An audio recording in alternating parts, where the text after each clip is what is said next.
This is IGN. Coming up, an update on the Nintendo Museum and its fascinating lost prototypes. Welcome to your IGN Daily Update.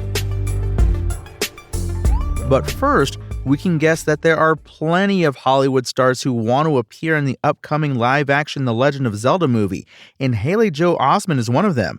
Osment stopped by our IGN Arcade series to look back at movies like The Sixth Sense, as well as talk about his most recent film, Blink Twice.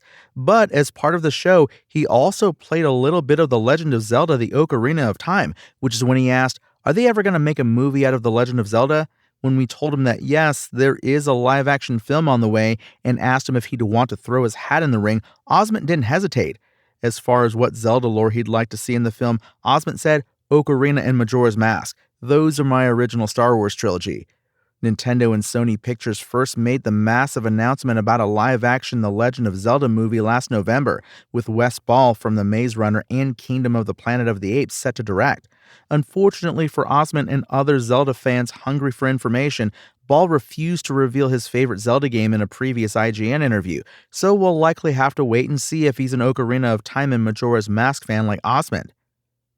Next, Five Nights at Freddy's star John Hutcherson is dropping some hints about the upcoming sequel, teasing that it will both be bigger and scarier than its predecessor when it hits theaters sometime next year.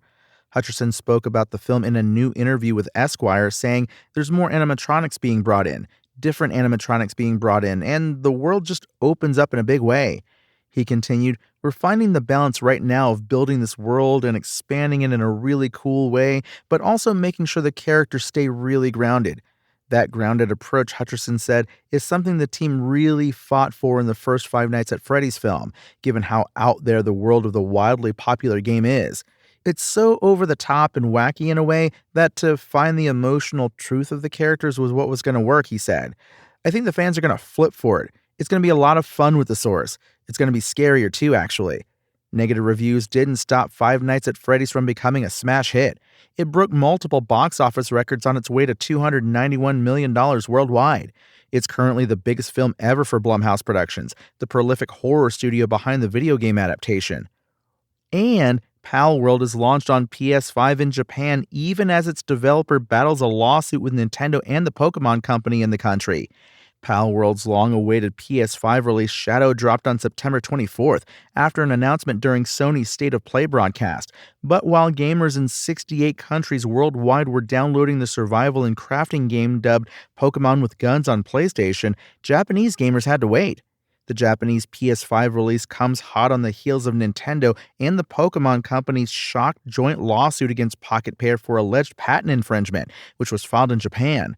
After Pal World's huge launch earlier this year on PC and Xbox, comparisons were made between Pal World's pals and Pokemon, with some accusing Pocket Pair of ripping off Pokemon designs. But rather than file a copyright infringement lawsuit, Nintendo and the Pokemon Company have gone down the patent route.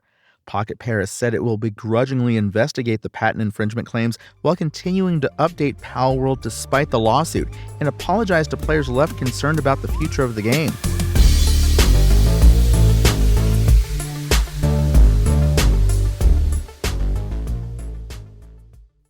The Nintendo Museum has been open for just about a week, and it's already adding some fascinating new exhibits, including a host of lost prototypes for the Game Boy, Wii, GameCube, and other classic consoles. Kyle McLean, a Nintendo fan who has resided in Japan for many years, was among the first to go to the museum when it opened on October 2nd. Having followed coverage of the museum closely, he was surprised to discover a brand new exhibit featuring several Nintendo platforms in the early part of their development.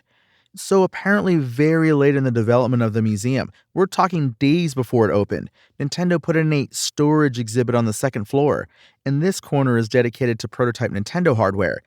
"Literally gasped when I saw this exhibit and what was on display," McLean wrote on X or Twitter. In a separate message, McLean told IGN that he received a tip about the addition of the prototype corner on September 24th. He says that a Nintendo museum employee separately confirmed to him that the exhibit had been opened at the last minute. IGN has reached out to Nintendo to confirm.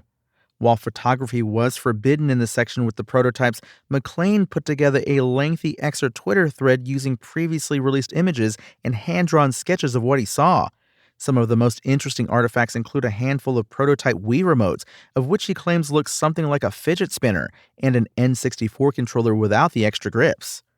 Particularly amazing is what appears to be a glimpse at a very early version of the Game Boy, which McLean says was black with red buttons, and the layout was similar to the original Game Boy Advance. McLean included a rough sketch of this prototype as well. The prototype corner may also dispel some long-held rumors.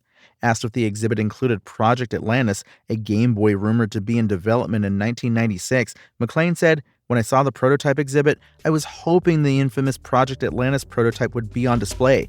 Sadly, Project Atlantis was nowhere to be found." That's your IGN Daily Update. My name is Tony Jackson, and if you want more news on your favorite games and entertainment topics, make sure to visit us at IGN.com. You can also download our free app on your phone or console and subscribe to our weekly podcasts through the podcast service of your choice.